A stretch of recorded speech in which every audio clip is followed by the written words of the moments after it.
Here you can see one video is Spotify related. So here you can see I got 169,401k views.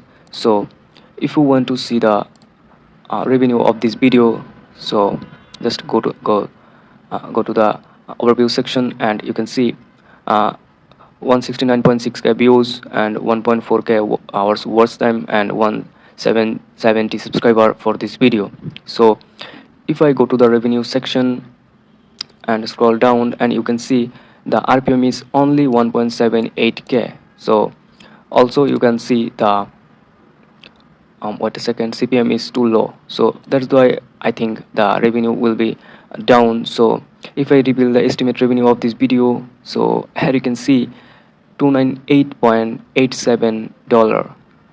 So that's the income is gradually increased for this video. So I think this helps you to find out how much YouTube pays for a video. So if you want to learn make money online or app related issues, this video uh, and this channel will be helpful for you. So hope this helps you. If this helps you, then don't forget to subscribe our channel for more informative videos. See you in the next one. Bye.